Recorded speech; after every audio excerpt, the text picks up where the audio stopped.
ശിവന്റെ ഭാര്യയാണെന്ന് പറഞ്ഞു, ശിവൻ വന്ന് സംസാരിച്ചു എന്ന് പറയുന്നു. കൽക്കിയുടെ അവതാരമാണെന്ന് പറഞ്ഞു, അവരിൽ കിട്ടിയെന്ന് പറഞ്ഞു വരുന്നു. ഞാൻ ഇവിടെ ഒന്ന് രണ്ടെണ്ണം കണ്ടു. ഞാനാണ് ശരിക്കും ദൈവം, കൃഷ്ണൻ ഞാനാണ്, യേശു ഞാനാണ്. അതുപോലെ അത് നമ്മൾ നോക്കുമ്പോൾ ശരിക്കും എന്തോ ഈ ഒരു തമിഴ്നാട് കേരള ബോർഡർ ആ ഒരു സൈഡിലോട്ട് ഉൾഗ്രാമങ്ങളിലോട്ടാണ് ഇത് കൂടുതൽ നിൽക്കുന്നത്. അപ്പം അവിടെ ഉള്ളവർ കുട്ടിച്ചാത്തൻ എന്ന് പറഞ്ഞ ഒരാൾ നിൽക്കുന്നു. അയാൾക്ക് ഭാര്യയും മക്കളും എല്ലാം ഉണ്ട്. പക്ഷെ അയാൾ കുട്ടിച്ചാത്തൻ എന്ന് പറഞ്ഞാണ് നിൽക്കുന്നത്. അവർ ഭാര്യയും പറയുന്നത് ഇതാണ് കുട്ടിച്ചാത്തൻ രൂപം എന്ന് പറഞ്ഞാൽ ഇതാണ്. അപ്പം ഇങ്ങനെ നിൽക്കുന്ന ആൾക്കാരുണ്ട്. അപ്പം അവരുടെ ഇപ്പം നമ്മളൊരു കോമൺ പീപ്പിളിൻ്റെ അടുത്ത് അല്ലെങ്കിൽ നമ്മുടെ ഈ കാണുന്ന ജനങ്ങളുടെ അടുത്ത് പറയുമ്പോൾ ഞാനൊരു സ്പിരിച്വൽ പേഴ്സൺ ആണെന്ന് പറയുമ്പോൾ അവരുടെ മൈൻഡ്സിൽ ഫസ്റ്റ് വരുന്നത് നീ അതുപോലെ ഉള്ള ഒരാളാണ്. സ്പിരിച്വൽ പേഴ്സൺ എന്ന് പറയുമ്പോൾ എല്ലാവരും മനസ്സിലായിരിക്കും അവരെ പോലത്തെ ഒരു കോമാളിയാണ് അല്ലെങ്കിൽ ഒരു ഭ്രാന്ത് പിടിച്ച ആളാണെന്ന്. അപ്പം ശരിക്കുള്ള സ്പിരിച്വൽ പേഴ്സൺ എന്താണെന്നും ഇങ്ങനെയുള്ളവർ എന്താണെന്നും നമുക്ക് തിരിച്ചറിയാൻ പറ്റുന്നില്ല. അപ്പം ശരിക്കും അതെന്താണെന്ന് തിരിച്ചറിയുന്നത് അങ്കിളുടെ രീതിയിൽ എങ്ങനെയായിരിക്കും? ഇപ്പോൾ എനിക്ക് തോന്നുന്നു ഒരു 4-5 വർഷം മുമ്പ് മോദിജി 2000 നോട്ട് ബാൻ ചെയ്തു ഇല്ലേ? എന്തിനാ ബാൻ ചെയ്തത്? കള്ളപ്പണം അല്ലെങ്കിൽ ബ്ലാക്ക് മണി എന്നും പറയാൻ പറ്റത്തില്ല. കള്ളനോട്ടിൻ്റെ നിയന്ത്രിക്കാൻ വേണ്ടിയിട്ടാണ് ശരിക്കും അതിനെ വേണ്ടാന്ന് വെച്ചത്. അപ്പോൾ റിസർവ് ബാങ്ക് ഒരു ബണ്ടിൽ 2000 നോട്ട് അടിച്ചു കഴിയുമ്പോഴത്തേക്ക് അതുപോലത്തെ 10-25 ബണ്ടിൽ എവിടെ നിന്ന് വരും? മറ്റുള്ള നേരല്ലാത്ത സോഴ്സിൽ നിന്ന് അവർ അച്ചടിച്ച് കൊണ്ടുവരും. അപ്പോൾ ഇതിനോടൊപ്പം ഒറിജിനൽ മണിയോടൊപ്പം അതും ട്രാൻസാക്ഷനകത്ത് കിടന്ന് കളിക്കുന്നത് കൊണ്ടാണ് അങ്ങനെയുള്ള ഇല്ലീഗൽ ആക്ടിവിറ്റീസിനെ തടയാനാണ് ഇത് ബാൻ ചെയ്തത്. ഓക്കെ, അപ്പോൾ എപ്പോഴും ഒറിജിനൽ ഉണ്ടെങ്കിൽ എന്തും ഉണ്ടാകും? ഡ്യൂപ്ലിക്കേറ്റ് ഉണ്ടാകും. ഒറിജിനലിനേക്കാൾ കൂടുതൽ എണ്ണം ഡ്യൂപ്ലിക്കേറ്റ് ആയിരിക്കും. അപ്പോൾ ഒറിജിനലിനെ എങ്ങനെ കണ്ടെത്താം എന്നുള്ളതിനെക്കുറിച്ച് നമ്മൾ പഠിക്കേണ്ടിയിരിക്കുന്നു. അപ്പോൾ 2000 നോട്ട് അല്ലെങ്കിൽ 500 നോട്ട് ഇപ്പം നമുക്കറിയാം, ഏകദേശമൊക്കെ നമുക്കറിയാം എങ്ങനെയാണ് ഒരു ഒറിജിനൽ നോട്ടിനെ നമുക്ക് ഐഡൻറ്റിഫൈ ചെയ്യേണ്ടതെന്നുള്ളത് അറിയാം.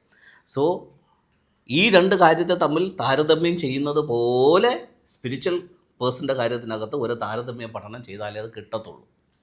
ഇപ്പോൾ ഈ അടുത്ത കാലത്തൊക്കെ ഇങ്ങനെ ഞാനാണ് ദൈവം, ഞാനാണ് യേശുക്രിസ്തു, ഞാനാണ് ഇന്നതെന്നൊക്കെ പറഞ്ഞ് വരുന്ന ആൾക്കാരെ സംബന്ധിച്ചിടത്തോളം അവരുടെ മനസ്സിനകത്ത് കിടക്കുന്ന ചിന്തകളിൽ നിന്ന് ഉത്ഭവിച്ച് വന്ന ഇല്യൂഷനാണ് അവരെ കൊണ്ടങ്ങനെ പറയിപ്പിക്കുന്നത്. മേ ബി അത് മൈൻഡ് പ്രോബ്ലം ആകാം. ഓക്കെ, പക്ഷേ ദൈവത്തിൻ്റെ പേര് പറഞ്ഞ് നിൽക്കുന്നതുകൊണ്ട് അവരെ നമുക്ക് ഒരിക്കലും എന്ത് ചെയ്യാൻ പറ്റത്തില്ല, ഒരു ലീഗൽ ആക്ടിവിറ്റി അവരുടെ പേരിൽ എടുക്കാൻ പറ്റത്തില്ല. കാരണം അതൊരു റിലീജിയസ് പ്രശ്നമായത് കാരണം ഉണ്ട്, തീർച്ചയായിട്ടും ഉണ്ട്. അപ്പോൾ അതുകൊണ്ട് ഒരിക്കലും നമുക്കവരെ മറ്റൊരു രീതിയിൽ ട്രാപ്പ് ചെയ്യാൻ പറ്റത്തില്ല. ഇനി മാത്രമല്ല, ഇങ്ങനെ ഇപ്പോൾ പറഞ്ഞ യൂട്യൂബിൽ കണ്ടെന്ന് പറഞ്ഞില്ലേ, ഒരു രീതിയിൽ അല്ലെങ്കിൽ മറ്റൊരു രീതിയിൽ ഇങ്ങനെയുള്ള യൂട്യൂബേഴ്സ് അവരെന്ത് ചെയ്യുന്നുണ്ട്, പ്രൊമോട്ടും ചെയ്യുന്നുണ്ട്. ഓക്കെ, ഇനി ഇത് വ്യക്തികൾ തന്നെ ആകണമെന്നില്ല. നമ്മളിപ്പോൾ നമ്മുടെ മെഡിക്കൽ കോളേജിൽ അമ്മയും കുഞ്ഞുൻ്റെ ഒരു സ്റ്റാച്യൂവിൽ ഒരു പ്രാവശ്യം ഒരു പൂജയൊക്കെ നടത്തിയിട്ട് അതിനെ ദൈവമാക്കി കൺവേർട്ട് ചെയ്യാൻ വേണ്ടിയിട്ടൊരു ശ്രമം നടത്തി. പെട്ടെന്ന് തന്നെ മീഡിയയും മറ്റ് ഗവൺമെൻറ്റിൻ്റെ പരവധികളും കൊണ്ട് അതിനെ പ്രശ്നമെന്ന് പറഞ്ഞു കഴിഞ്ഞാൽ അത് ദൈവമായി കഴിഞ്ഞാൽ പിന്നെ അവിടെ മുഴുവൻ കൺജസ്റ്റഡ് ആവും.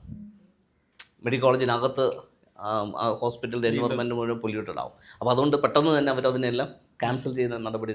അപ്പോൾ ആൾക്കാർക്ക് ഇങ്ങനെയാണ് ഒരു പ്രവണതയുണ്ട്, ഒരു ദൈവിക ഭാവത്തിൽ നിൽക്കുന്നവരെ ആരാധിക്കാൻ, അല്ലെങ്കിൽ ഒരു ബിംബം വന്നു കഴിഞ്ഞാൽ ആരാധിക്കാൻ, ഒരു ആല് മുളച്ച് വന്നു കഴിഞ്ഞാൽ അതിനെ ആരാധിക്കാൻ, ചതൽപ്പുറ്റ് കണ്ടു കഴിഞ്ഞാൽ അതിനെ ആരാധിക്കാൻ, ഇങ്ങനെ ഒരു പ്രവണത ആൾക്കാരിൽ തന്നെ ഉണ്ട്. അങ്ങനെ ഒരു പ്രവണത ആൾക്കാരിൽ ഇരിക്കുന്നിടത്തോളം കാലം ഇങ്ങനെയുള്ള വ്യക്തികൾ വീണ്ടും വീണ്ടും മുളച്ച് വരികയും ചെയ്യും. അപ്പോൾ നല്ലതും തീയതും ഏതാണെന്ന് അനലൈസ് ചെയ്യാൻ പറ്റുന്ന രീതിയിൽ മനുഷ്യൻ മാറുക എന്നുള്ളത് മാത്രമേ ഇതിനകത്ത് പ്രതിവിധിയുള്ളൂ. ശരിക്കുള്ളൊരു സ്പിരിച്വൽ എഡ്യൂക്കേഷൻ ഇവിടെ ഇല്ല. ഇപ്പോൾ നമ്മുടെ വീട്ടിൽ ഇപ്പോൾ ഞങ്ങളുടെ പാരൻസിൻ്റെ അടുത്ത് പറഞ്ഞാൽ പോലും ഇപ്പം ഞാനും എൻ്റെ പാരൻറ്റുമാണ് വീട്ടിൽ നിന്ന് ഈ വാർത്ത കാണുന്നുണ്ടെങ്കിൽ ഞാൻ പറയും ഇവരെന്താ ഈ കാണിക്കുന്നത്, ഇവർക്ക് അറിഞ്ഞുകൂടാണ്. എന്നാൽ അവർ പറയും ഇല്ലടാ അതിലെന്തെങ്കിലും കാര്യം ഉണ്ടാവും എന്ന് അവരുടെ ഉള്ളിൽ ഓൾറെഡി തോന്നും. അവർ ആ ഒരു ഇതിനെക്കുറിച്ച് അറിയാതെ വളർന്ന് വന്ന് അതൊരു വിശ്വാസമായി മാറിയിരിക്കും. തീർച്ചയായിട്ടും അത് ഇപ്പോൾ എല്ലാ മതത്തിനകത്തും ഇതുണ്ട്. ക്രിസ്തീയ മതത്തിനുമുണ്ട്, ഹൈന്ദവ മതത്തിലുമുണ്ട്, ഇസ്ലാം മതത്തിലും, എല്ലാ മതത്തിലും ഇങ്ങനെയുള്ള ഒരു ചെറിയൊരു പ്രശ്നമുണ്ട്. എനിക്ക് തോന്നുന്നു ഈ തലമുറയിൽപ്പെട്ട ആൾക്കാരിലോട് കൂടെ ഈ പ്രശ്നം നിൽക്കുമെന്ന് എനിക്ക് തോന്നുന്നു. പുതിയ ജനറേഷൻ കുറച്ചുകൂടെയൊക്കെ കാര്യങ്ങളെ വിലയിരുത്തി തുടങ്ങി. ഓക്കെ, സോ അവിടെയും ചില വിശ്വാസത്തിന് വേണ്ടി ചത്ത് കിടക്കുന്ന ചില ജങ്കുകളുണ്ട്. അതിനെ അമൂൽ ബേബി എന്നൊക്കെ വേണമെങ്കിൽ പറയാം അല്ലേ.